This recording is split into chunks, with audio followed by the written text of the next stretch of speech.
Our show wouldn't exist without you listening. But if you want more information on how to become a guest, how to recommend a guest, or just to stay in touch, go to flippingthelid.com. We'll see you there. Welcome back, everybody, to Flipping the Lid. You know what we do here by now. We look inside the stories that have shaped some of the most significant, successful people create an impact in the world. And today we have someone that is absolutely doing that. Though I don't know the depths of all of his stories to date, I do know that he's been an individual that has existed in a high level of performance in multiple categories in his life. From Ninja Warrior to being a host of Ninja Warrior to being actually involved with NBC, an award-winning host on NBC. And this individual also is really tapped into helping men create better connections with themselves through community, understanding of themselves, and depth. And when you see this individual move through the world with a lightness, a gravity, and a humor, it is really a magnetic pull because you can tell that this man operates with heart. So, Alex Weber, man, nice to meet you, brother. Oh, Brian, man, great to meet you. And that was one of the kindest introductions, and I appreciate it, man. Thank you. Well, I'm happy to hear that, man. I always like to have people hear how I see them, at least in the little bit of research that I do when people come in this show, because I like to keep it pretty raw and real, so I don't go super deep, but I do see some initial impressions, and your heart is very, very clear. That's how I introduced you, but who are you in your words, brother? It's a great question, right? That's the existential question. Who are we? I'd say from a very early age, I have very much listened to whatever I felt like I was called to do. And I used different language as a kid and then as an adult, but whatever that was in my heart, I have given everything to go after it, even when that's been unpopular or controversial or unlikely. And it has never steered me wrong. Even now I'm going through a moment of transition and I'm reminding myself that that is the answer. Because if you are going to strike out, why not strike out starting from a place of listening to your true heart and what you actually feel called to do with your heartbeats on earth? Yeah.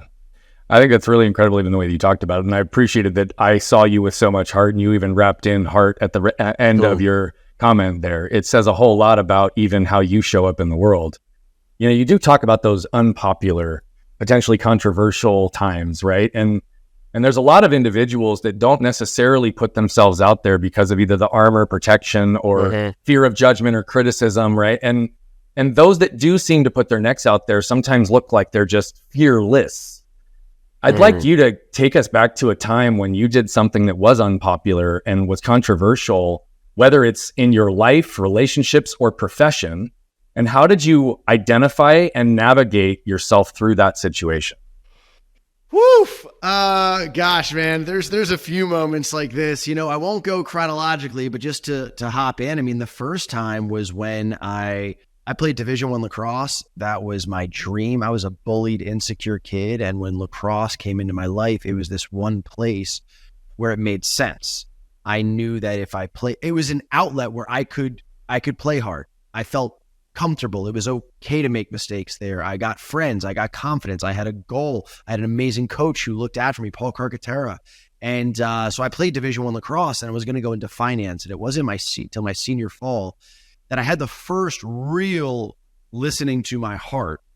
And I asked, what do you want to do with your time on earth? Which I think is one of the most honest, scariest, and bravest questions you can ask yourself. Crazy fortunate question to ask yourself. And I really wanted to go into something having to do with entertainment and positivity and people. And I didn't know what that looked like, but that was the first time because I went to Penn. It's Ivy League. It's known for finance. Everybody on my team went into finance. It wasn't like it was a great route. It just wasn't right for me. So that was the first time in my life of wholesale. I grew up in New York, left the East Coast, moved to LA, knew nobody, hit the ground running. That was the first biggest one where it was unpopular.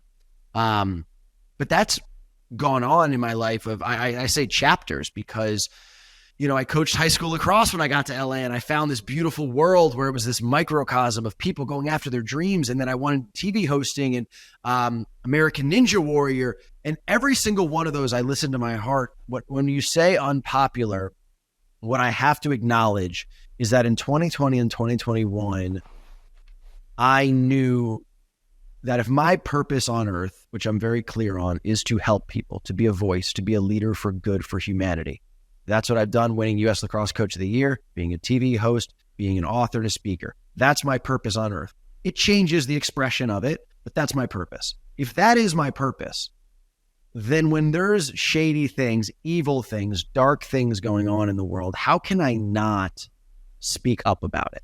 Right. And I spent a year trying to not speak up, and that was the darkest time in my life. Depression, suicidal thoughts, substance abuse, because you go to sleep with your soul.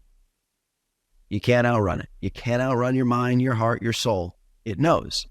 And finally, I just thought, you know what? I cannot keep living this way, repressing what I feel called to do. So I'll start to speak out a bit. And I used what I believe are gifts and abilities. I used humor. I used heart. I used heat, passion, and made some viral videos that just poking fun of some of the absurdity over those last years and how it didn't seem to really look after people, some of what was going on. And it was controversial because at the time, it had consequences with family, being uninvited to family trips. I was asked to officiate two of my best friends' wedding and then unasked to officiate my best friend's wedding. But you go to sleep with your soul. So if you feel called to do something, we can only repress it for so long before it shows itself in a dangerous way. And maybe that dangerous way is just acting out and being mean or curt to the person you love. Maybe it's substance abuse or being a workaholic. And so, I cite that one, but I've felt that in all areas of my life. And I work with a lot of high achievers now. And it's, if we don't figure out what's going on internally, we're going to get a little reckless externally. Yeah. We're 7 minutes into talking, maybe 10 if we talk about our pre-interview. That's as long as I've known you. But what I want to really make sure that is very clear is you are an incredible communicator, and your access, both integrating the intellectual as well as the emotion and depth in every single way that you are guiding your thoughts, emotions, and words, is really powerful. And I just wanted to acknowledge that before we go any further, because you embedded a whole lot in that answer, right? Thank you, there's bro. 15 things I want to unpack, and we're not going to have the time to do all of it.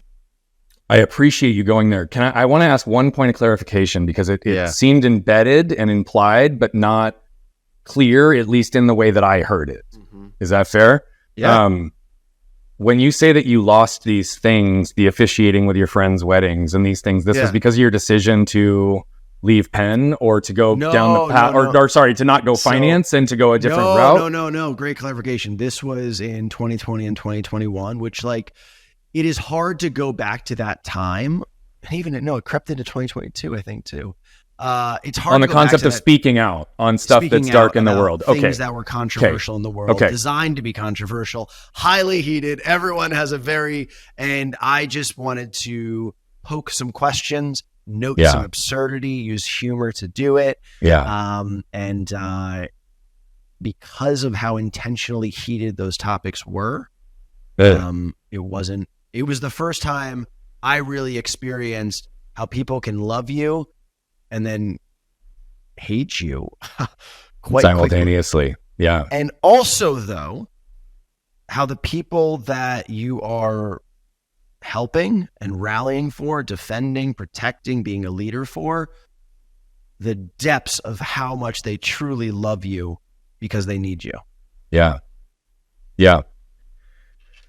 I want to go back to the very beginning part of that journey. You talked about the lacrosse path and how when getting into the sport, you finally felt like you found a rhythm and a place, right? Mm-hmm. We talked about how we have got a good friend, Anthony Trucks, in common, and his episode for this show actually launches the day that we're interviewing this. So it launched this morning, and I re-listened to it, but it was, I've heard him say this many times as we've shared stages or been in different places together. Yeah. But he, he talked about how sports was the first place he could be loud.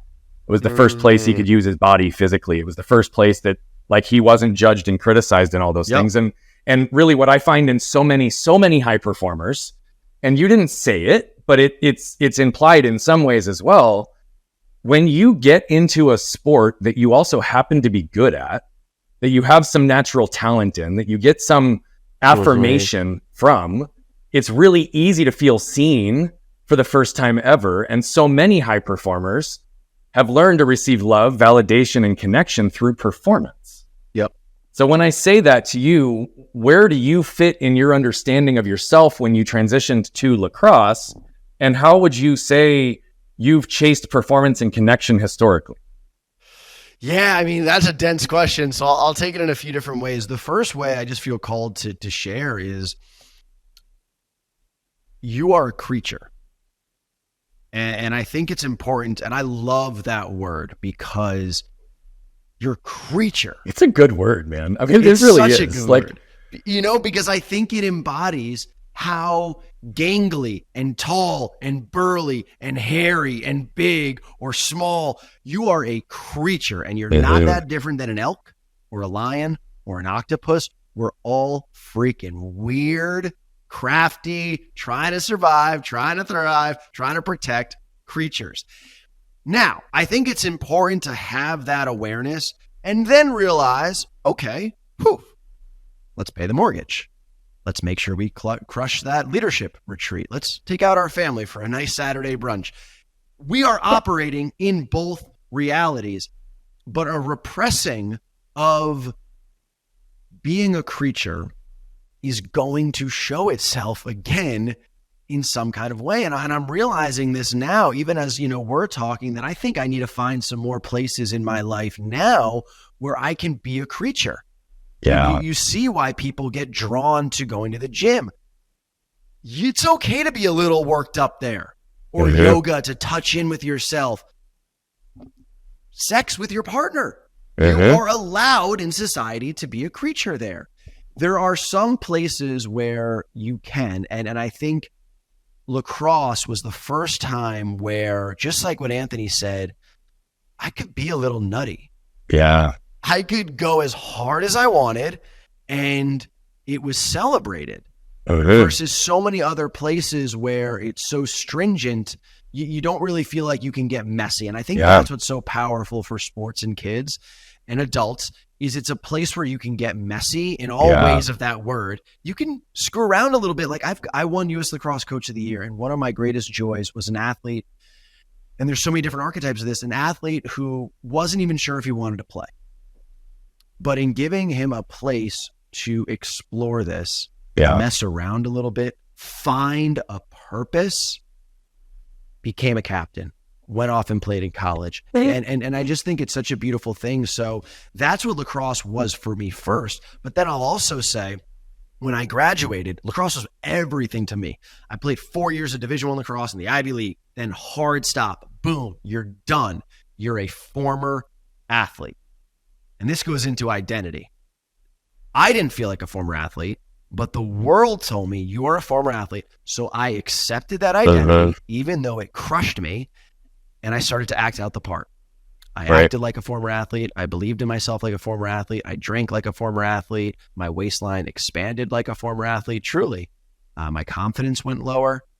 And I'm so grateful to NBC American Ninja Warrior, because when I got hired for that, I was a host. I had been hosting for FX. I had been hosting for the Grammys.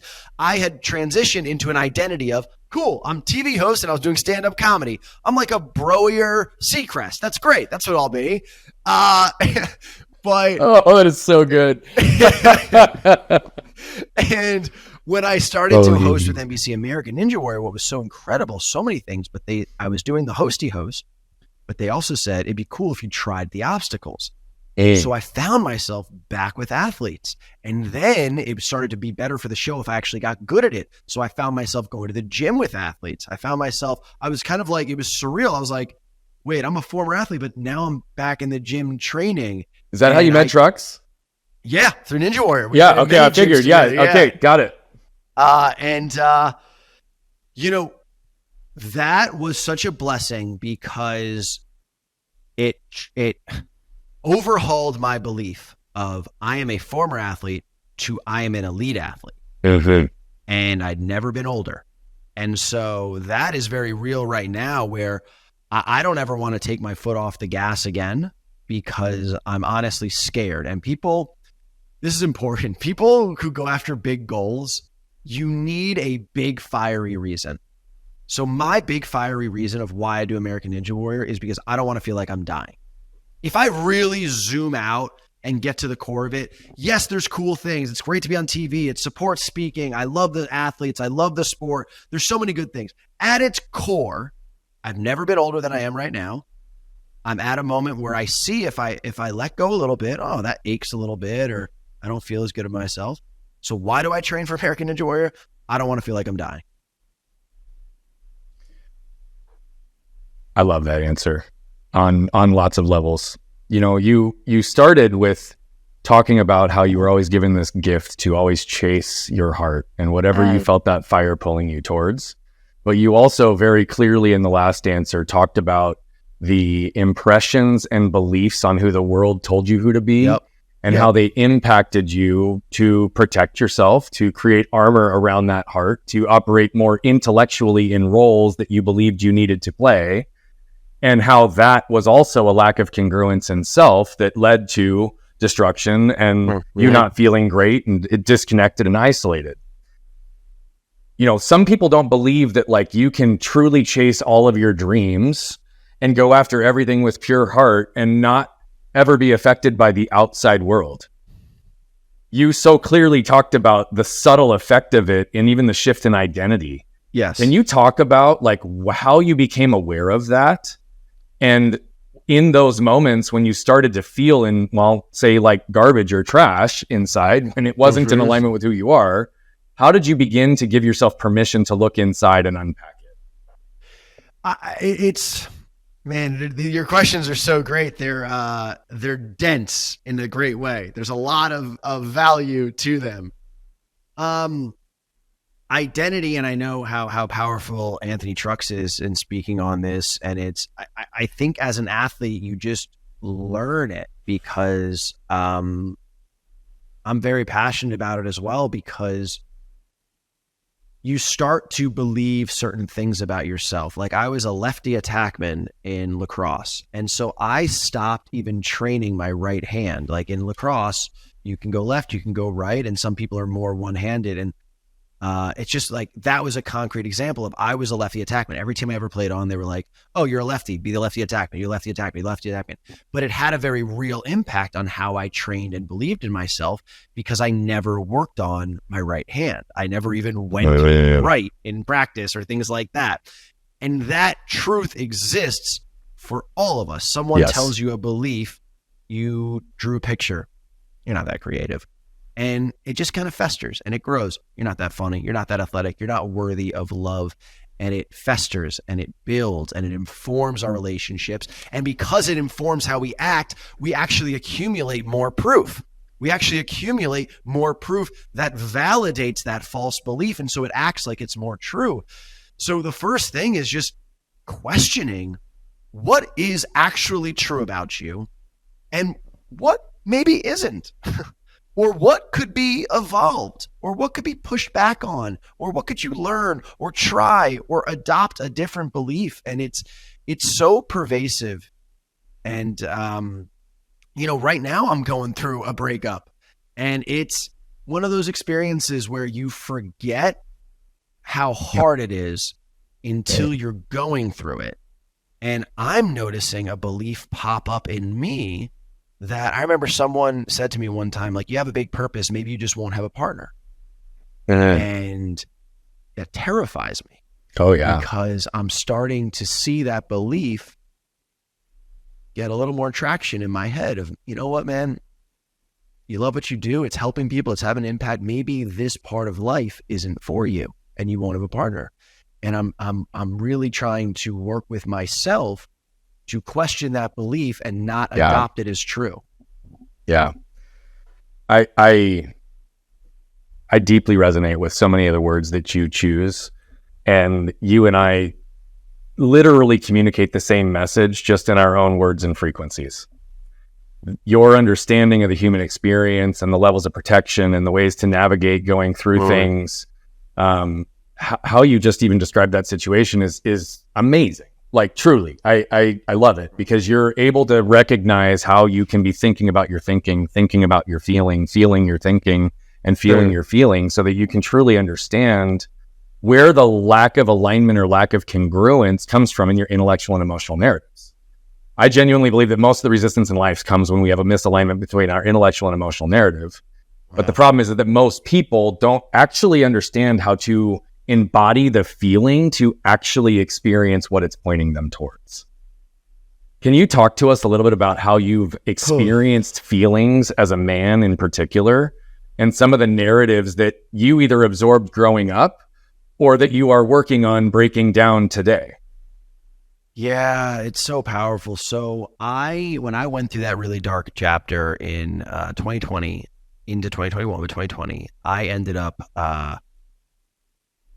really having this moment of clarity where I wanted to be a man that I admired. And so I made a list of men that I admire, and I realized, oh, that's what it is. I want to be a man that I admire. I want to be on the list. And I took out my phone that day and I recorded a video that said, hey, I'm Alex. I'm not a man I admire, but I want to be.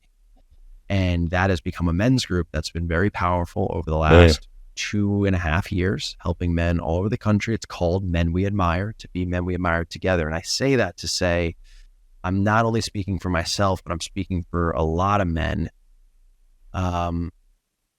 We live in a time where it's beautiful that it's becoming accepted and encouraged that you can talk about how you're doing. And I have so many good guy friends that I genuinely could call and talk about how I'm doing. And that's such a blessing.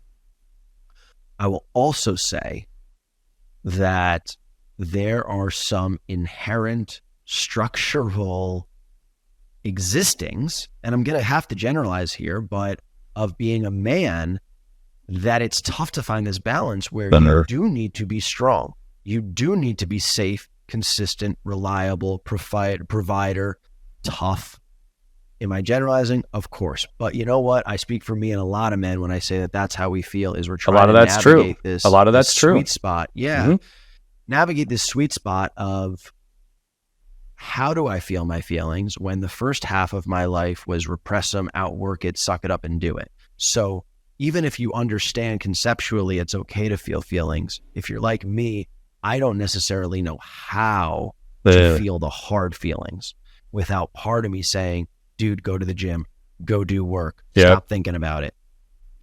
So, but I'll also say, I think it's a beautiful part of what I believe a man, I'll say this, the man that I want to be, there's a million different ways to be a man. The man that I want to be is one, though, that is strong, that is a provider, that is reliable, that is consistent, that is tough, and also has a deep understanding of his feelings and the ability to navigate, manage, monitor them. Yeah.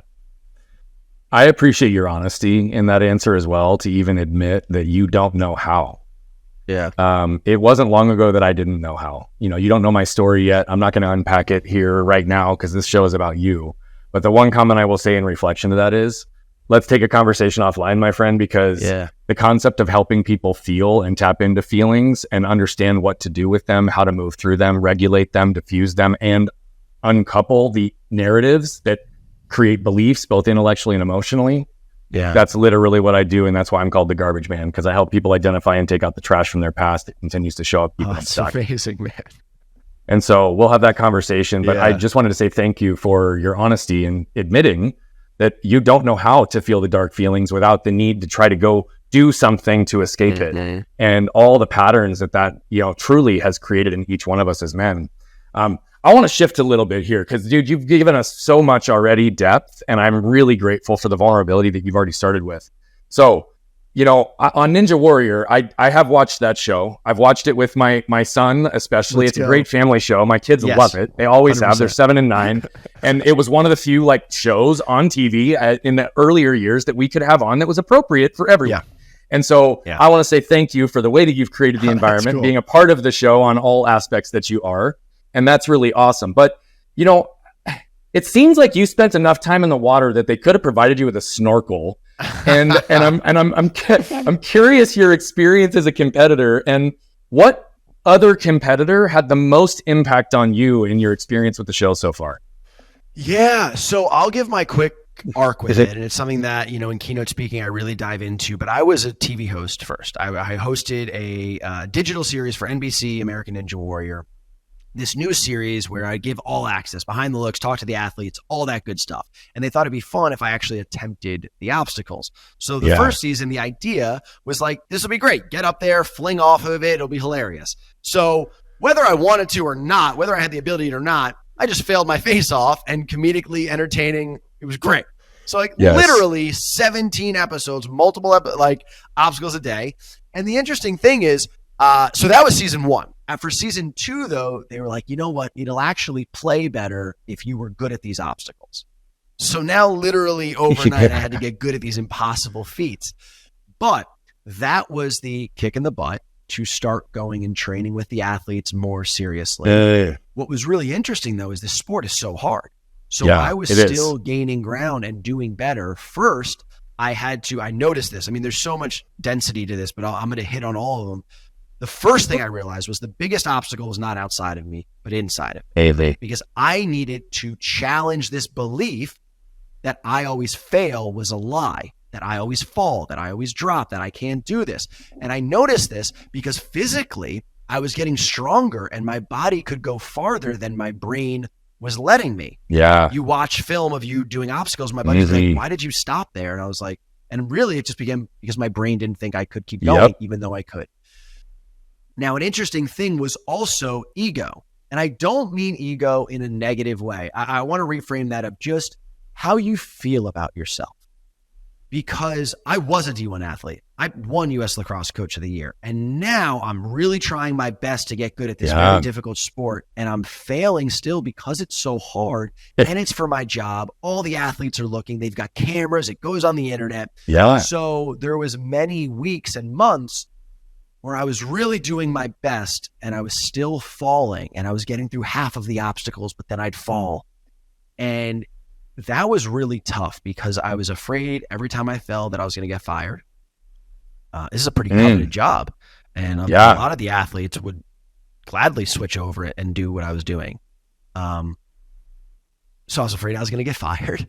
And it was also just embarrassing. It's embarrassing to struggle at something when a lot of people are watching. And I really, and this is where I joke, but it's the truth, and it's in the book that I wrote. I came up with a fail formula of what happens every single time you fail, because I was like, I need to distill this down to an objective chain reaction to neutralize my negative voice. But, ultimately in all of that, there is a threshold where you start to do something. And I remember the first big obstacle that I got on was the stuff that I finished was the season finale of the show in Vegas on this huge obstacle. And I did it. And that was like, it still means so much to me because it was tangible proof to my negative mind that, oh, damn, you've gotten good at this. You can actually do this now. Yeah. Dude, I'm pretty sure I watched that episode, by the way. I wouldn't have been able to tell you that until you replayed that moment, but I remember that now. And again, thanks for letting me poke fun at you a little bit around that. Of course. And then giving the real truth around the dynamic of it. I like your term creature. And what's interesting is when you said creature, what instantly vibrated through me was creative. Right? I feel like creature, and to be a creature, it means to have a creative outlet, a creative flow, right? Something to express who we are or how we do it. And so I was wanting to give you that to hopefully expand even what you're doing with the creature concept, because that's what I've seen you do, at least in what I've studied so far, is you have lots of creative outlets. You integrate humor into your social media. You integrate humor into just even normal conversation. You have a levity. You can create depth. You are creative with your words and the images with which you paint with them. And so what I'd like to know is, what is your greatest creative passion, and where are the biggest hurdles in you expressing your creativity as the creature that you are? Oof. Good question. Right now, Man, I am so grateful and honored and blessed and excited and challenged to be doing keynote speaking. It is an incredible, I guess I could say, occupation. It's so much bigger to me. And so doing that is such an incredibly wonderful opportunity to be creative, yes, of, okay, how do we connect with the human beings in the room who are both high achieving professionals, leaders, and also human beings? And that sweet spot has brought my fulfillment, and I will say in a wonderful way, which is so validating, it's brought the impact to another level. And I think that's just the times we're in, is nobody wants to pretend like we're not human beings anymore. And I think whatever fallacy of put on your professional, totally polished face went away in those last, 2020, 2021, all that. Yeah. But there's a way to harness your humanity. So that, I will say, is I have just so much respect for what that craft is. And I just want to continually honor it and improve. My biggest challenge to creative is not sharing my voice as much as I need to really on social media because of my own limitations, my own fear of judgment. And that has one that I'm in this season of life powering through, because I know that it's just what I need to be doing. Yeah. Well, I'll offer one thought around that, because I think it is pretty interesting. One, I'm curious, do you know what the fear of judgment is connected to for you? Oh, dude, I've been clocking in some big therapy, especially through this breakup. I will say, I think it's so deeply rooted to love and survival. Meaning, like, if I'm not approved in some way, I'm not loved or accepted, or I'm not going to be okay. Yeah. Yeah. I think it's, probably tied to the same root as some of the relational issues. So we'll loop that back later, but pay attention to that, because even what you just said, I don't believe they're mutually exclusive. Yeah. They're connected. Yeah, they're congruent. And so take that for what it is, my friend. I really appreciate how you talk about men you admire. Wow. What does that mean to you? And what does a man look like that you admire? Yeah. So that moment when it happened, I don't use the word admire. It's not, I would have written like men I look up to, men I respect, men I want to be. But the word admire was interesting that it came up for me, and how it all came together. And I truly in my bones feel like it was divine intervention, and like it was a gift from God to shepherd, to look after. And so that's been beautiful to be able to share that with so many men, to be speaking at colleges at times, to their fraternities on being a man you admire. It's surreal, wonderful. To me, oh man, I don't know if there's one singular man that I fully believe encapsulates all of the qualities that I admire, but I will say there's so many men that what pops out to me is just quiet strength. Mm-hmm. And that does not mean that you cannot be vocal. Of course you can. I'm very vocal. It does not mean that you have to be physically nor not physically strong, but I think what it means is there's just this safety. Yeah. You're good. You're good. You're good physically with this man. You're good emotionally with this man. You're good well-being. Your future's good. You are safe. And I haven't really reflected on it enough until this moment, Brian, to put that into words. So I appreciate it. But I think, and I love, I've had so many incredible male figures in my life, from my father to coaches to grandpas. That is the quality that pops out to me the most, is you are safe. Yeah. Well, the quiet strength, it's interesting because I have been talking about gentle intensity recently as well, right? Which is kind of the same thing. And I teach this concept of soft front and strong spine, right? Like we can't be a protector and connector in the spaces if we don't ensure that everyone in them is safe and protected, seen and understood and connected. But that requires us to drop our own armor and have an open front, a soft front, right? Because nobody wants to lay their head down on a chess piece. The only way you can do that is if you actually have a strong spine by knowing who you are, being clear on your boundaries, understanding of your desires, your limits, your just all of it, right? Your patterns. It requires you to actually know that you have nothing you really need to protect so that you can facilitate that space for others. And I really appreciate the focus on safety, right? I mean, it's something that I talk about a lot because it's something that my family did not experience emotional safety with me for a very long time. Right? I provided physical safety. I provided financial safety. I provided like protection, levity, humor, leadership, all these other things, but I did not facilitate emotional safety. Now I did in many moments because I always was intentional with that, but there was many moments that they did not feel that way. Yeah. And that was one of the things that I constantly would ask myself when I was starting to notice myself in moments of reaction in my shame or my anger was literally, are my wife and kids feeling safe at this moment? That's so good, brother. Where did that concept of safety get rooted and grounded for you in your life? Because it's powerful. Well, I really just want to commend what you're saying there. And I think that is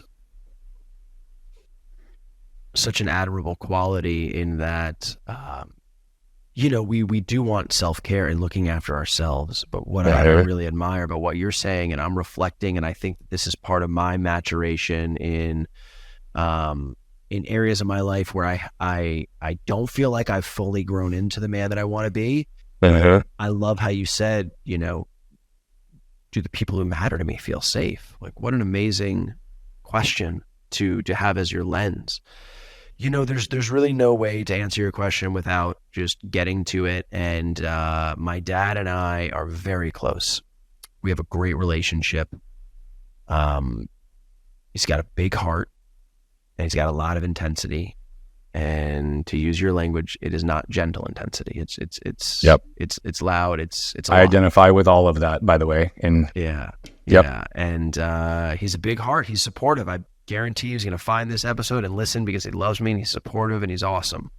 But growing up, I felt like his emotions would sometimes get the better of him and outrule that part that was so caring, then the fear emotions would get the better. And that would show itself, at some very loud volumes at times. And so I think that is where I first felt that feeling of not safe. Yeah. Not physically or anything like that, but just emotionally safe. And it's still here, man. I'm at a moment in my life where I'm realizing, especially, leaving this relationship, I'm just being real, that it's at a moment in my life where I'm like, wow, this is the moment to heal this stuff. I can see that, brother. I can see that that's the crossroads that you're at. And I'm, again, just gracious that you're here and being so willing to even talk about the fork in the road that you're standing at.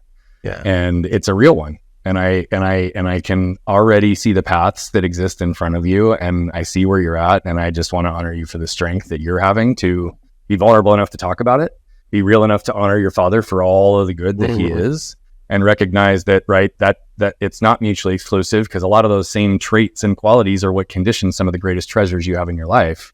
And so to be able to view those through that lens is powerful, and thank you for that. I would love to know, because again, we've talked a little bit of humor, levity, and lightness, and I know that this was like a heavy portion of the conversation, and I'm grateful for that. And I want to go deep, but I also know we've got a tight timeline today, so I want to make sure that we get to a few other things. I'm really curious, how important is humor as a coaching tool and as a life tool for you? Oh man, I mean, humor saved me. When I was a bullied kid, I would make people laugh. And even with my dad, and if he was going for the phone bill and the phone bill was too high, I'd put on his glasses before him and make jokes. And so I've been a jester, an entertainer my entire life.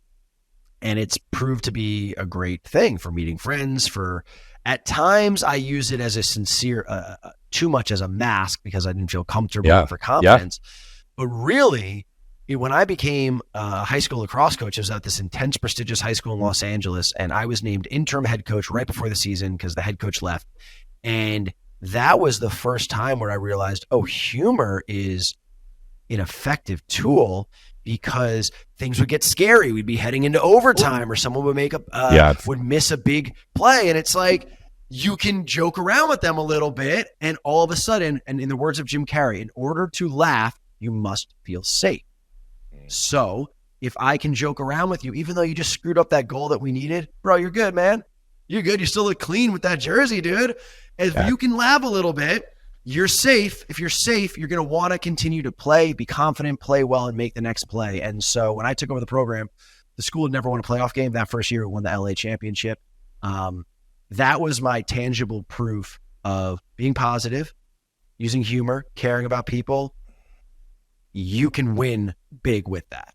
And I found that to be really helpful in all areas of life. I've actually lectured at Stanford Business on using humor as a leader. It is learnable.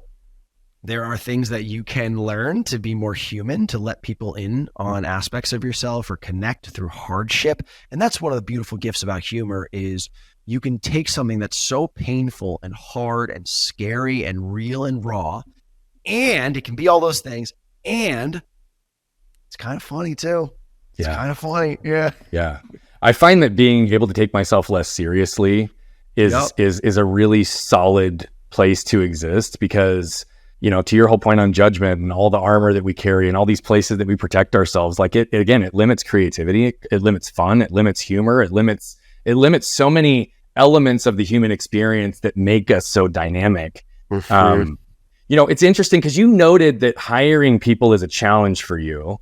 And though there's economic, things that go on in the economy and different pieces that maybe make sense for that, right? Lack of talent, the talent field and all of it. But as it relates to who you are and the way that you engage with people and the depth you have, that seems odd to me. So help me understand. I think that one of the beautiful things about coaching was that we were together every day for 2 hours. And so those bonds, it was just like, we're in it together and we're working through things together. I think one challenge that I faced is having that connection, especially in remote or, I won't dance around. Really it is I have teamed with and met and worked with people that are so amazing. And really what it is that they care about what they're doing and they're passionate about it. And that quality can sometimes be difficult to find if you are hiring for just one role. And I have actually pushed back on myself though, because I think that I need to display more leadership with some people that do care. They just need the cultivation. And so that is the season now that I'm in, is realizing there's no perfect hire. It's finding people who have some abilities. And more than anything, they've got the drive. They want to be good at this. They care. If someone is, the fork in the road for me is if someone is just trying to get it done or get to 5, or we're just not going to be aligned. And that doesn't mean that you can't work with somebody who's very efficient and gets it done. But that commodity of caring is, I just increasingly learn how powerful that is. Yeah. It's, I'm going to ask your permission to give you feedback on something on this show, even though you have no idea where I'm going with it. Do I have permission? You got it, man. It's interesting because I think in you, some of the areas of protection jump out to me. That's one of the things I see, right? Uh-huh. And so it's interesting from a leadership perspective, because I do think that a dynamic of this is still tied to the shame that's rooted in your fear of judgment. And I would argue that you probably have a hard time setting boundaries because you also care so much for people that you're going to give them a very, very, very, very, very, very, very long leash to hang themselves. I could be wrong on that. But my sense is that part of it as well is about how clear are the boundaries that you're setting as a leader for the expectations coming into the role, and how are you fostering the structure of accountability to take people where you know you're capable of taking them, right? And so what's interesting is it's not that much different from coaching. And so if you look at it from more, how do I guide, lead, coach my team to get the best for them and from them in the time that they work with me and for me, then it's no different than your clients who have a season with you as well. But then you maximize connection, productivity. But right now, I think you don't feel completely safe and you've got a protectionary nature to the way that you lead. 100%, because what I do means so much to me, whether it's the speaking work or whether it's the men's work. It means so much that I have a hard time letting someone in and trusting that they could look after it. You're spot on. And, trust can be given, it can be earned, it can be, you're spot on, but it's at a point where I need to give more trust to people. And, one of my theses is that you can surprise yourself and people can surprise you of what they're capable of. Totally agree. But you hit it, man. There needs to be trust and opportunity to do that. Yeah. So I just wanted to reflect that back to you, my friend. Thank you for being, again, so open and sharing. Because again, what the reality of it is what you're identifying are things that are true to almost every single leader who's been in a leadership position at some point in their role, right? Yeah. There's differences with boundaries, communication, fostering connections with teams. It's all of it. It's this human experience is so damn complicated. And the roles that we play and vary between while still trying to maintain congruence with who we are can sometimes not be consistent. And so it's a challenge. And I appreciate the way that you navigate and the way that you communicate about these things. Thanks, man. You've added so much value here, and you've really embedded a lot of the philosophies that you help men you admire, that you help individuals that you coach, that you teach from stage. And you've embedded so much of your wisdom, your own experience, your rawness, and your realness in it. I would love to know if you could give us a clear understanding of the ways that you engage with individuals and organizations and the best way for them to be able to engage with you. Because, brother man, I'm all about impacting over 1 billion lives as quickly as I can. And it doesn't matter if it's my name, it's collective impact. So I want everybody in our world to know who you are, because I'm not the right fit for everybody, just like you're not the right fit for everybody, but we're communicating the same message at a different frequency that others will receive. So please let us know and give us your best of your best, because I want people to come find you, bro. Brother, I love it so much. As Brian said, keynote speaking been amazing. The impact, the connection with human beings in the room for big organizations like Xerox, Credit One, associations. So I'm alexweber.com for all keynote speaking, leadership and peak performance, unstoppable teams, and being the unstoppable you. So that is first and foremost greatest passion on earth. I also do ongoing coaching and consulting with companies and top leaders. And the last group is Men We Admire, which is the men's group for men to be men that we admire in all areas of our lives. Social media, I'm Alex Weber on all the things. Man, I love it. I would love it if you could leave us with a closing thought. Yeah, as you were kind of summing this up, this thought came to mind of, if this was my dying breath, what would I say? And God, hopefully it is not. Commit to you. I have quit on myself before, and it is a gnawing, relentless, undermining agony. It's torture.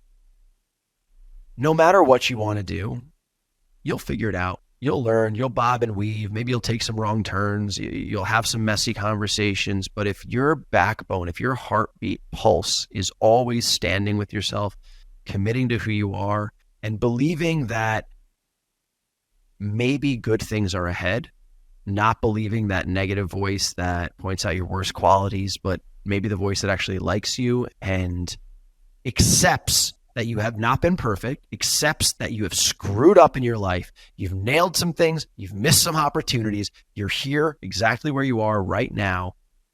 Commit to you unwaveringly, and amazing things can happen. Thank you so much for being here with us today, brother. Brian, I appreciate you, brother. Yeah. For those of you that just watched Alex, he flipped open his lid, man. He dug deep with us today. And I think what we all learned was some really clear patterns and lessons that even if you chase your heart, your desire, your passion, that the world can still put narratives on you that cause you to feel a lack of your own identity. You can see that Sometimes lack of emotional safety can create layers of armor and protection that limit trust in multiple categories of life. And the repair that's required does absolutely mean you've got to jump inside and be able to actually unpack the pieces that are keeping you stuck so you can find not just the trash you need to remove, but the treasure that's formed behind all that trash pressure. Alex is a demonstration of what's possible, and his vulnerability and heart today are truly bringing people together and connecting them while he's continually trying to connect deeper with himself and them. It's a part of the human experience. But if you learned one thing, it's just commit to you.